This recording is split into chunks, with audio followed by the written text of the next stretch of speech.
Менің атым Гүлназ. Қазір 25-темін. Қызым ұйықтап жатқанда ғана осыны жазаламын. Бұл оқиға 2018 жылдың қарашасынан басталады. Мен 17-демін, 11 сынып ауыл мектебі.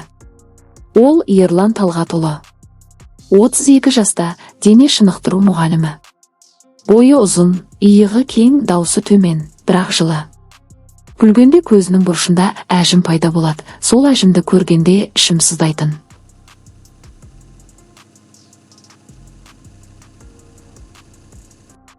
Бірінші рет жақын болғанымыз сол қарашадағы жұма күні. Сабақ біткен. Мен әдейі соңында қалдым. Допты қуып бара жатып, резеңке еденде аяғымды сәл тайдырып артқа құладым. Шын мәнінде қатты ауырған жоқ, бірақ ағай деп нәзік шығардым. Футболкам жоғары шығып кетті, ақ тапигімнің астынан екі толық анарым мөлдіреп көрінді. Екі анарым терден су болып матаны тесіп тұрғандай. Ол жүгіріп келді. Тізерлеп отырды да қолымнан ұстады. Гүлназ, не болды, қай жерің? Медбике шақырайын ба?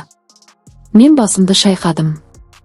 Жоқ, қажет емес, сізбен сөйлесіп тұрғанда ауырған жерімді ұмытып кетемін ғой дедім де, орнымнан жартылай көтеріліп, оның ерінен бірінші болып сүйіп алдым. Тілімді оның аузына сәл кіргіздім. Ол бір сәт қатып қалды да, сосын мені өзіне тартты. Қолдары белімнен төмен сырғып, бөксемді қыса ұстады. Мен оның иығына қолымды салдым. Сол күні залда ешкім қалмаған еді. Ол ештеңе сұрамады, тек есікті құлыптады, жүрегі дүрс-дүрс соғып тұрды. Мені қабырғаға сүйіп тұрғызды да қатты сүйді. Төбегімнің астына қолын кіргізіп, екі анарымды сипай бастады. Мен ағай, осы күнді қаншама күткенді білсеңіз ғой деп сыбырладым. Ол ештеңе айтпа дегендей қолдарын сумаңдап әкетіп бара жатыр. Ол мойнымнан төмен түсіп, төбегімді жоғары көтерді. Екі аппақ толық анарым оның бетіне тиді. Аяғым дірілдеді.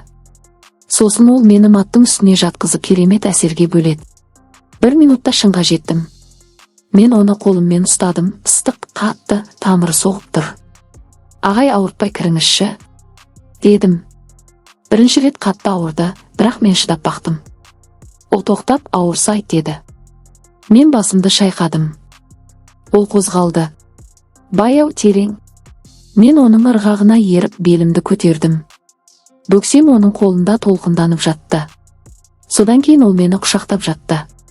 Шашымнан сипады. Жаным, сен менің періштемсің деді. Мен оның кеудесіне басымды қойып, мен сіздікінмін дедім. Солай басталды. Кейінгі айларда жертөледе, оның мерседесінің артқы орындығында, мен үйде жалғыз қалғанда ол түнде келіп кететін. Кейде оның үйінде, балалары ұйықтап жатқанда, ас үйде, үстелдің үстінде. Кейде далада, қонақ үйде терлеп жататынбыз. Ол маған, сені ешкімге бермеймін дейтін. Төсекте, әйелім саған жетпейді дейтін. Мен сенетімін, мәз болатымын. Мектеп бітірген жылы Алматыға оқуға түстім. Соңғы аптада ол мені қонақ үйге алып барды. 2 күн 2 түн. Терезе ашық, сыртта жаңбыр. Кейін ол, біраз күт, әйеліммен ажырасамын деді. Мен күттім. Демалыс сайын ауылға бардым. Ол мені станциядан алып қонақ үйге апаратын. Кейде машинада бастап кететінбіз. 2022 жылдың қыркүйегі. Аяғым ауыр болды. Оған айттым. Ол алғашқыда менікіме деді. Сосын түсір деді. Мен түсірмедім. Үйге айттым. Әкем мені жазаламақ болып өзім сүймеген. Жігітке Нұрболға берді. Қазір қызым 2 жаста. Нұрбол жақсы адам. Бірақ түнде қызым ұйықтағанда мен сол қонақ үйдің төсегін, сол мерседестегі былғары орындықтың иісін, оның ішінде босатқан сәттерін есіме аламын.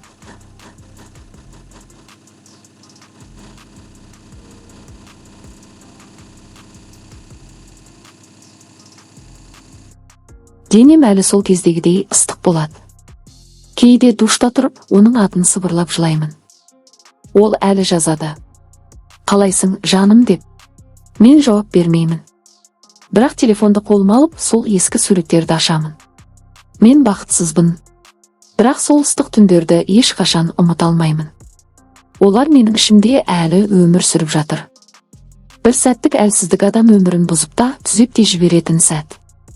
Өзімде түсінбеймін кейде неге дәл сол кезде жүрегім мен ақылым екі жолға бөлініп кетті. Іштей білем, ондай болмауы керек еді. Бірақ өмір деген сол, қателескенді кешірмей, бірақ сабақ үйретпей қоймайды. Сол бір сәттік әлсіздіктің иесі, дене шынықтыру пәнінің мұғалімі. Білмеймін, неге ол жайлы ойлай беремін. Не себеп?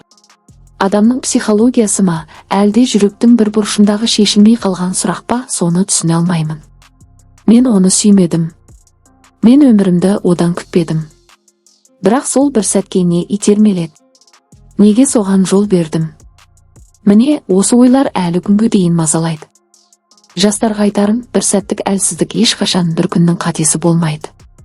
Ол өміріңнің қалған бөлігіне ізіңді қалдырады.